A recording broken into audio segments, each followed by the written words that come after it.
Hello friends, smart study with Anil YouTube channel पर आपका स्वागत है। आज हम बात करेंगे 17 और 18 जुलाई 2022 के करंट अफेयर्स के बारे में। तो चलिए शुरू करते हैं आज का सेशन। किस स्पेस एजेंसी द्वारा कार्गो ड्रैगन आपूर्ति मिशन का शुभारंभ किया गया है? तो इस प्रश्न का सही उत्तर है ऑप्शन सी, स्पेस एक्स। अब हम बात कर लेते हैं स्पेस एक्स के बारे में। इसकी स्थापना कब हुई? 14 मार्च 2002 को। इसके जो फाउंडर और सीईओ ये कौन है? एलन मस्क हैं और इसका हेडक्वार्टर है हावरथोर्न, कैलिफोर्निया, संयुक्त राज्य अमेरिका में। तो स्पेस एक्स ये अमेरिका की एक स्पेस एजेंसी है। इसकी अगर हम फुल फॉर्म की बारे में बात करें तो स्पेस एक्सप्लोरेशन टेक्नोलॉजीज कॉरपोरेशन। अब हम बात कर लेते हैं नासा के बारे में। नासा इसकी फुल फॉर्म क्या है? National aeronautics and space administration. इसका जो हेडक्वार्टर है वाशिंगटन डीसी यूएसए में स्थित है। इसरो की फुल फॉर्म क्या है? Indian Space Research Organisation. इसका जो हेडक्वार्टर है इसरो का ये कहाँ स्थित है? बेंगलुरु में। इसकी स्थापना किसने की थी? यानी कि इसका फाउंडर ये कौन था? विक्रम साराभाई। और ये इसकी स्थापना कब की गई थी?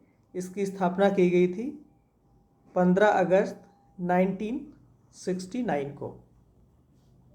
आगे बढ़ते हैं। भारत में मंकी पॉक्स का पहला मामला किस राज्य में पाया गया? तो इस प्रश्न का सही उत्तर है ऑप्शन बी, केरल। WHO के अनुसार मंकी पॉक्स एक वायरल जूनोसिस है जिसमें चेचक के रोगियों के समान लक्षण दिखाई देते हैं। जूनोसिस इसका मतलब जानवरों से मनुष्य में प्रसारित होने वाला एक वायरस है। पहली बार ये जो वायरस है वो 1958 में बंदरों में पाया गया था। अब बात आती है WHO की। तो WHO इसकी फुल फॉर्म क्या है? World health organisation. WHO का जो हेडक्वार्टर है ये जेनेवा स्विट्ज़रलैंड में स्थित है। और WHO की जो स्थापना हुई थी ये हुई थी 7 अप्रैल 1948 को। आगे बढ़ते हैं। किस देश के पूर्व प्रधानमंत्री को मरणोपरांत देश के सर्वोच्च सम्मान the Collar of the Supreme Order of the Chrysanthemum से सम्मानित करने की घोषणा की है? तो इस प्रश्न का सही उत्तर है ऑप्शन बी, जापान। जापानी सरकार ने मरणोपरांत पूर्व प्रधानमंत्री शिंजो आबे को देश के सर्वोच्च सम्मान the Collar of the Supreme Order of the Chrysanthemum से सम्मानित करने की घोषणा की है। शिंजो आबे युद्ध के बाद संविधान के तहत सम्मान पाने वाले चौथे पूर्व प्रधानमंत्री होंगे। जापान इसकी जो राजधानी है टोक्यो। वर्तमान पीएम कौन है इसके? Fumio Kishida. और जो करेंसी है जापान की ये है जापानीज येन। आगे बढ़ते हैं। महाराष्ट्र सरकार द्वारा मदर टेरेसा मेमोरियल अवार्ड 2021 से किसे सम्मानित किया गया है? तो इस प्रश्न का सही उत्तर है ऑप्शन सी, उपरोक्त दोनों, यानी कि दिया मिर्जा और अफरोज शाह, इन दोनों के लिए महाराष्ट्र सरकार के द्वारा मदर टेरेसा मेमोरियल अवार्ड 2021 से सम्मानित किया गया है। संयुक्त राष्ट्र पर्यावरण कार्यक्रम UNEP की राष्ट्रीय सद्भावना राजदूत सुश्री दिया मिर्जा और पर्यावरण कार्यकर्ता श्री अफरोज शाह को सामाजिक न्याय 2021 के लिए प्रतिष्ठित मदर टेरेसा मेमोरियल अवार्ड से सम्मानित किया गया है। यह पुरस्कार महाराष्ट्र के राज्यपाल माननीय भगत सिंह कोश्यारी के द्वारा राजभवन मुंबई में दिया गया। सुश्री दिया मिर्जा को पूरे भारत में प्रमुख पर्यावरण अभियानों में उनके आश्चर्यजनक और उल्लेखनीय प्रयासों के लिए सम्मानित किया गया है। श्री अफरोज शाह को भारत में दुनिया के सबसे बड़े समुद्र तट सफाई आंदोलनों में से एक का नेतृत्व करने के लिए सम्मानित किया गया है। हार्मनी फाउंडेशन सामाजिक न्याय के लिए मदर टेरेसा मेमोरियल अवार्ड्स की मेज़बानी करता है। यानी कि जो मदर टेरेसा मेमोरियल अवार्ड है इसकी मेज़बानी कौन करता है? हार्मनी फाउंडेशन करता है।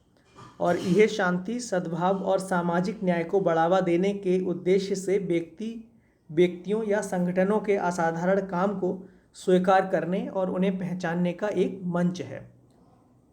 सनमार ग्रुप के 22 चेयरमैन नारायण कुमार को जापान के Order of the Rising Sun पुरस्कार से सम्मानित किया गया है। यानी कि Order of the Rising Sun ये जापान के द्वारा प्रदान किया जाने वाला एक अवार्ड है और इस अवार्ड से अभी हाल ही में सनमार ग्रुप के वाइस चेयरमैन नारायणन कुमार के लिए सम्मानित किया गया है। ये आपको ध्यान में रखना है। आगे बढ़ते हैं। किस राज्य के मुख्यमंत्री ने EFIR सेवा की शुरुआत की है? तो इस प्रश्न का सही उत्तर है ऑप्शन ए उत्तराखंड। EFIR सेवा और उत्तराखंड पुलिस ऐप मुख्यमंत्री पुष्कर सिंह धामी के द्वारा पेश किया गया है। यानी कि EFIR सेवा और उत्तराखंड पुलिस ऐप ये उत्तराखंड के वर्तमान मुख्यमंत्री पुष्कर सिंह धामी के द्वारा पेश किया गया है और राज्य पुलिस की जांच ऑनलाइन सेवाएं पुलिस ऐप में एकीकृत हैं। इसमें कौन कौन सी ये सेवाएं हैं? लक्ष्य नशा मुक्त उत्तराखंड, मेरी यात्रा, गौरा शक्ति, ट्रैफिक आई और पब्लिक आई। इस एक ही ऐप में सारी एप्लीकेशंस क्या हैं, ये एकीकृत हैं। इसके अतिरिक्त इस ऐप से जुड़े साइबर हॉटलाइन नंबर 1930 और आपातकालीन नंबर 112 भी शामिल हैं। आगे बढ़ते हैं। किस केंद्रीय मंत्री के द्वारा स्वराज नामक नई टेलीविज़न श्रृंखला की शुरुआत की गई है? तो इस प्रश्न का सही उत्तर है ऑप्शन सी अनुराग ठाकुर। सूचना और प्रसारण मंत्री अनुराग ठाकुर ने नई दिल्ली में नई टेलीविज़न श्रृंखला स्वराज भारत के स्वतंत्रता संग्राम की समग्र गाथा के ट्रेलर की शुरुआत की है और आकाशवाणी भवन में धारावाहिक के लोगों का अनावरण भी किया है। दूरदर्शन इस सीरीज का जो प्रसारण है वो 14 अगस्त 2022 से शुरू करेगा। आकाशवाणी भी इस कार्यक्रम का प्रसारण करेगा। यानी कि दूरदर्शन 14 अगस्त 2022 से इस कार्यक्रम की शुरुआत करेगा। 75 एपिसोड के नाटक में मुक्ति योद्धाओं और स्वतंत्रता आंदोलन के गुमनाम नायकों के योगदान पर इसमें प्रकाश डाला जाएगा। आगे बढ़ते हैं। भारत में एथलेटिक्स के समग्र विकास को सक्षम बनाने के लिए भारतीय एथलेटिक्स महासंघ ने किसके साथ साझेदारी की है? तो इस प्रश्न का सही उत्तर है option B Reliance Industries Limited. Reliance Industries Limited ये क्या है, इसके बारे में देख लेते हैं। इसकी स्थापना हुई थी 8 मई 1973 को। इसका जो मुख्यालय है मुंबई महाराष्ट्र में स्थित है और इसके जो संस्थापक हैं ये धीरूभाई अंबानी। रिलायंस इंडस्ट्रीज लिमिटेड और athletics federation of India AFI ने भारत में एथलेटिक्स के समग्र विकास को सक्षम बनाने के लिए दीर्घकालिक साझेदारी की घोषणा की है। साझेदारी का उद्देश्य देश भर से भारतीय एथलीटों की खोज करना, पोषण, विकास करना है और उन्हें Orissa Reliance Foundation athletics high performance centre और Sir HN Reliance Foundation hospital सहित विश्व स्तरीय सुविधाएं, कोचिंग और खेल विज्ञान और चिकित्सा की सहायता प्रदान करना आदि शामिल हैं।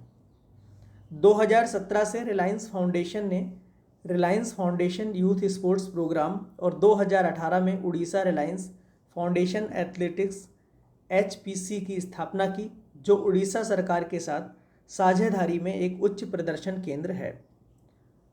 आगे बढ़ते हैं। अभी हाल ही में खबरों में रहा सिंगालीला नेशनल पार्क कहाँ स्थित है? तो इस प्रश्न का सही उत्तर है ऑप्शन डी पश्चिम बंगाल।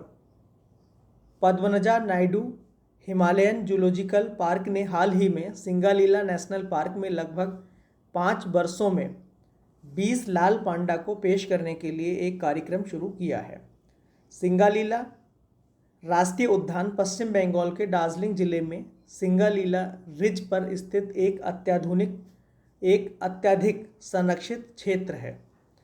यह राज्य का सबसे ऊंचा स्थान है। यह पार्क शुरू में एक वन्य जीव अभयारण्य था।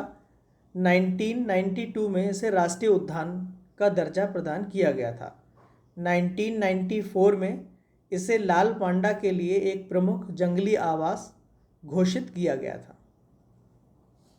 आगे बढ़ते हैं। हाल ही में एडीबी और किस देश की सरकार ने एशिया प्रशांत क्षेत्र में निवेश बढ़ाने के लिए साझेदारी की है? तो इस प्रश्न का सही उत्तर है ऑप्शन बी, सिंगापुर। यानी कि एडीबी और सिंगापुर की सरकार ने एशिया प्रशांत क्षेत्र में निवेश को बढ़ाने के लिए अभी हाल ही में साझेदारी की है। अब हम बात करते हैं एडीबी की। इसकी फुल फॉर्म क्या है? Asian development bank.